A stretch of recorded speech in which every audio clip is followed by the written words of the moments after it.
Power education point channel में आप सभी का स्वागत है एक नए वीडियो में। आज के इस वीडियो में हम लोग देखेंगे, अभी तक आपका यूपी बोर्ड का पेपर भौतिक विज्ञान का नहीं हुआ है, तो आज इस वीडियो में बताऊंगा कि 70 में आप 70 ला सकते हैं। बस इन टॉपिकों से कुछ क्वेश्चन और कुछ डेरिवेशन याद कर लीजिए, जिससे कि आप 70 में 70 पा सकेंगे। ठीक है, तो मैं बता रहा हूँ यूपी बोर्ड क्लास 12 का physics class 12 most important topic UP board. ठीक है, यूपी बोर्ड परीक्षा 2023, यहाँ पे सॉरी से 2022 लिखा गया, यहाँ पे 23 कक्षा मैं बता रहा हूँ। भौतिक विज्ञान 70 में 70, तो मात्र ये पढ़ लो। ठीक है, तो मैं बता रहा हूँ पहला चैप्टर आपका जो यूनिट है वैद्युत आवेश तथा वैद्युत क्षेत्र एवं वैद्युत विद्युत है। ठीक है, वैद्युत विद्युत। ठीक है, तो यहाँ पे देखिए इसमें आपको चैप्टर कौन कौन से ध्यान से देखने हैं। आवेशों के मध्य लगने वाला वैद्युत बल की सहायता से वैद्युतशीलता का विमीय समीकरण निकालिए, ये जरूर याद कर लीजिएगा। और इसमें और मैं बता रहा हूँ 6 टॉपिक बताऊंगा एक चैप्टर में, तो आप देखते रहिए। दूसरा है वैद्युत क्षेत्र की तीव्रता की परिभाषा तथा इसका मात्रक। तीसरा आपको कूलाम का वैद्युत बल संबंधी नियम लिखना है। ठीक है, चौथा रहेगा आपका वैद्युत विद्युती के लिए निरक्षीय स्थिति में वैद्युत क्षेत्र की तीव्रता के लिए व्यंजक प्राप्त करना। ठीक है, वैद्युतीय क्षेत्र में विद्युत को घुमाने में किए गए कार्य का सूत्र स्थापित करना। ठीक है, और लास्ट इसमें रहेगा एक समान वैद्युत क्षेत्र में रखे गए विद्युत पर लगने वाले महत्तम बल आघूर्ण का व्यंजक प्राप्त करो तथा इसके आधार पर वैद्युत विद्युतीय आघूर्ण की परिभाषा। ठीक है, आपको बता दिया मैंने यूनिट 1 का, आपको इतने ही टॉपिक दोहरा लेंगे, आप अच्छे से अच्छे नंबर ला सकते हैं। इनसे बाहर कभी नहीं पूछा जाएगा, इनके एक आध दो क्वेश्चन डेरिवेशन कर लीजिएगा। ठीक है, ठीक है, वैद्युत फ्लक्स तथा गॉस के प्रमेय से चैप्टर में से आपका वैद्युत फ्लक्स से क्या तात्पर्य है, ये याद, इसका डिफिनेशन बढ़िया से याद कर लीजिए। और गॉस का नियम जरूर से आता है। ठीक है, गॉस का नियम आप लोग दोहरा लीजिएगा।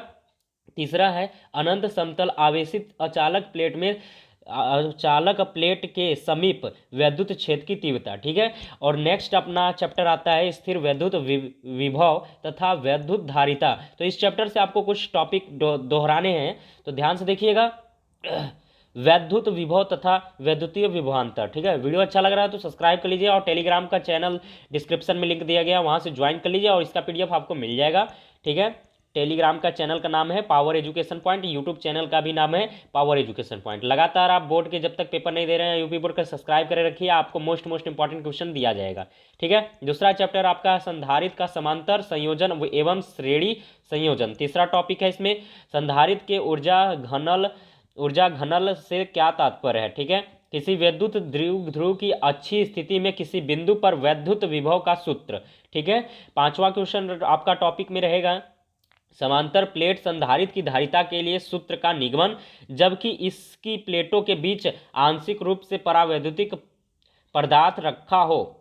ठीक है, छठवां है सम विभव पृष्ठ से क्या तात्पर्य, ये बहुत ही मोस्ट इंपॉर्टेंट है, पिछली बार भी आया था, सम विभव पृष्ठ क्या कहलाता है। ठीक है, सातवां प्रश्न आपका इससे पूछा जा सकता है टॉप आपके पेपर में, समांतर प्लेट, यहाँ पे प्लेट होगा, संधारित्र की धारिता का व्यंजक का निगमन कीजिए। ये भी बहुत मोस्ट इंपॉर्टेंट है इस साल के लिए, 2023 के लिए बहुत ही मोस्ट इंपॉर्टेंट क्वेश्चन। ठीक है, आठवां वांडे ग्राफ, ये तो महा मोस्ट इंपॉर्टेंट, इसको टिक लगा के आप लोग याद कर लीजिए, वांडे ग्राफ का जनित का आप लोग याद कर लीजिए। वैद्युत चालन तथा ओम का नियम से चैप्टर में से आपका मोस्ट टॉपिक है। पहला है विशिष्ट प्रतिरोध, दूसरा है अनुगमन वेग, तीसरा है ओम का नियम। नेक्स्ट चैप्टर की ओर चलते हैं, यूनिट है जो किरचॉफ का नियम तथा वैद्युत परिपथ। ठीक है, इसमें पहला टॉपिक है सेल का वैद्युत वाहक बल, और दूसरा विभव मापी, और तीसरा किरचॉफ का नियम, और चौथा व्हीट स्टोन सेतु। ये बहुत ही मोस्ट इंपॉर्टेंट है, पिछले साल पेपर में आया था, कई बार आता है। व्हीट स्टोन सेतु का परिभाषा लिखिए तथा चित्र सहित बनाइए। ठीक है, इसका भी आता है। ठीक है, विद्युत धारा तथा चुंबकीय प्रभाव से आपको चैप्टर से बहुत ही मोस्ट है एम्पियर का परिपथ नियम, दूसरा चुंबकीय क्षेत्र बी। ठीक है, चुंबकशीलता, धारावाही चालक के कारण उत्पन्न चुंबकीय क्षेत्र की तीव्रता, बायो-सेवर्ट नियम, ये बहुत ही मोस्ट इंपॉर्टेंट है, बायो-सेवर्ट नियम हो गया। और अभी मैंने बताया, वे सब ध्यान से देखते रहिएगा, पूरा वीडियो पेज चला गया पीछे। ठीक है, अभी मैं पूरे चैप्टरों का बताऊंगा जो जो मोस्ट है। ठीक है, अभी हम लोग हैं लगभग किरचॉफ तथा नियम वैद्युत, व्हीट स्टोन सेतु हो गया, और बायो-सेवर्ट नियम, ये दोनों ही बहुत ही मोस्ट हैं। और विद्युत धारा में चुंबकीय प्रभाव में एक और मोस्ट इंपॉर्टेंट है, दो समांतर धारावाही चालकों के बीच लगने वाला बल। ठीक है। अब चलते हैं दूसरे यूनिट की ओर। दूसरे यूनिट में आपका आएगा धारा लूप पर बल युग्म का आघूर्ण चल कुंडली धारा मापी। तो इसमें धारा मापी की सुग्राहिता तथा वोल्टेज सुग्राहिता। दूसरा रहेगा आपका इसमें एक समान क्षेत्र में धारावाही लूप पर बल युग्म का आघूर्ण चल कुंडली धारा मापी। ठीक है। पृथ्वी का चुंबकीय क्षेत्र में इस चैप्टर में से आपका आएगा भूचुंबकल। दूसरा है पृथ्वी के चुंबकीय क्षेत्र की तीव्रता के क्षैतिज घटक, ऊर्ध्वाधर घटक तथा नमन कोण। ठीक है। तीसरा है द्विपात कोण, नमन कोण तथा पृथ्वी के चुंबकीय क्षेत्र के क्षैतिज घटक की परिभाषा दीजिए। बात करते हैं वैद्युत चुंबकीय प्रेरण में से आपका क्या आएगा, तो स्वप्रेरण गुणांक, स्वप्रेरकत्व, अन्योन प्रेरण गुणांक, लंबी धारावाही परंगनानिका के स्वर प्रेरकत्व का सूत्र, फैराडे का नियम, ये बहुत ही मोस्ट इंपॉर्टेंट है, फैराडे का नियम, और वैद्युत चुंबकीय प्रेरण, ये दोनों आप याद करिए। अब आते हैं प्रत्यावर्ती धारा। ठीक है। इसमें प्रत्यावर्ती धारा में LCR श्रेणी क्रम में जुड़े हैं परिपथ का परिबाधा तथा कला कोड का व्यंजक लिखे। तो ये बहुत ही मोस्ट इंपॉर्टेंट है, इसको टिक लगा के अभी मैं इसका PDF पूरा जितना भी बता रहा हूँ सबका PDF टेलीग्राम पे दे दिया हूँ। पावर एजुकेशन पॉइंट चैनल का नाम है, वहाँ से ज्वाइन कर लीजिए। डिस्क्रिप्शन में लिंक टेलीग्राम का दिया गया, वहाँ से ज्वाइन कर सकते हैं। प्रत्यावर्ती धारा शक्ति के लिए सूत्र। ठीक है। तीसरा है अनुनादी परिपथ। चौथा है ट्रांसफार्मर। ठीक है। वैद्युत चुंबकीय तरंगे, पहला आपको वैद्युत चुंबकीय तरंगे स्पेक्ट्रम, दूसरा एक्स किरणें। ठीक है। प्रकाश का अपवर्तन देखते हैं। प्रकाश का अपवर्तन से चैप्टर से आपका दूसरी किताब से आ गया। ठीक है। ऑप्टिक्स वाले, ठीक है, ऑप्टिक्स लेंस के बारे में जो देता है उस चैप्टर में आ गया। तो पहला आपका इसमें रहेगा प्रकाश के वेग के पदों में अपवर्तनांक का सूत्र, जो आपने बहुत अच्छे से पढ़ा होगा। ठीक है। दूसरा क्रांति कोण, ठीक है, जिसका 90 अंश होता है उसे क्रांति कोण सकते हैं, इसकी परिभाषा भी कभी पूछ सकता है 2 नंबर या 1 नंबर में। तो तीसरा रहेगा आपका प्रकाश का परावर्तन। चौथा रहेगा प्रकाश तंतु।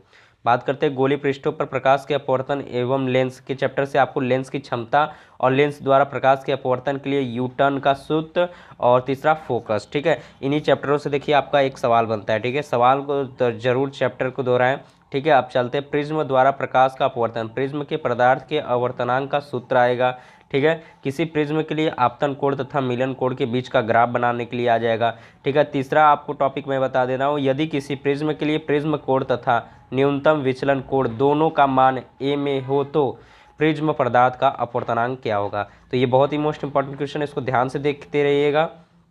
अब चलता है लास्ट चैप्टर की ओर चल रहे हैं यूनिट की, प्रकाशिक उपकरण। ठीक है। खगोलीय दूरदर्शी इसमें पढ़ लेना, मानव नेत्र तथा दोनों ध्यान से पढ़ लीजिएगा। संयुक्त सूक्ष्मदर्शी के बारे में बात कर रहे हैं, तो इसके बारे में आप लोग फिगर उगर सब बनाना है। ठीक है। परावर्तक दूरदर्शी सब को ध्यान से पढ़िएगा। अब चलते हैं प्रकाश विद्युत प्रभाव एवं द्रव तरंगे। तो इसमें आपको पढ़ना है प्रकाश की प्रकृति, हाइगेंस का तरंग सिद्धांत। ये देखिए पिछली बार भी आया था, हाइगेंस का सिद्धांत, हाइजेनबर्ग का अनिश्चितता का सिद्धांत, ये सब भी जितने मिले आपको दोहरा लेना है। ठीक है।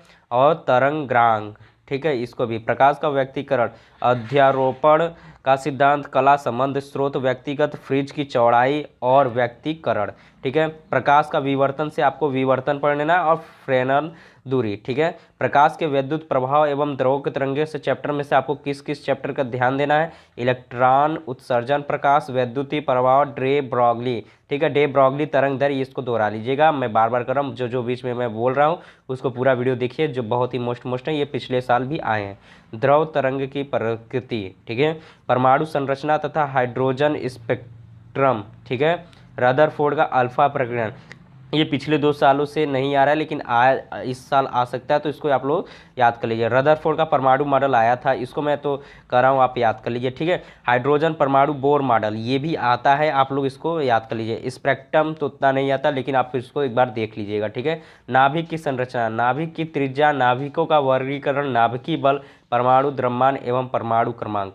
ठीक है। ध्यान से देखिए, नाभिकीय ऊर्जा में आपका द्रव्यमान ऊर्जा समीकरण, द्रव्यमान क्षति, नाभिकीय संलयन और नाभिकीय विखंडन।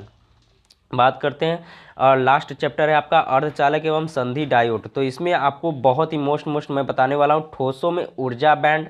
ठीक है। पीएन संधि डायोड, प्रकाश ऊर्जा डायोड, फोटो डायोड और सौर सेल। ठीक है। आशा करते हैं कि आपको बताया हूँ मैंने। यूपी बोर्ड क्लास 12 का फिजिक्स मोस्ट इंपॉर्टेंट क्वेश्चन, आप इस सभी का PDF आपको Telegram power education point channel पे मिल जाएगा। आपको लिए धन्यवाद। ऐसे वीडियो को देखने के लिए चैनल को सब्सक्राइब कर ले आज ही। और पावर एजुकेशन पॉइंट टेलीग्राम को ज्वाइन कर ले। डिस्क्रिप्शन में लिंक दिया गया है टेलीग्राम का, वहाँ से आप लोग कमेंट में पिन कर दूंगा मैं, वहाँ से भी आप लोग ज्वाइन कर लीजिएगा। धन्यवाद, आज के लिए इतना है।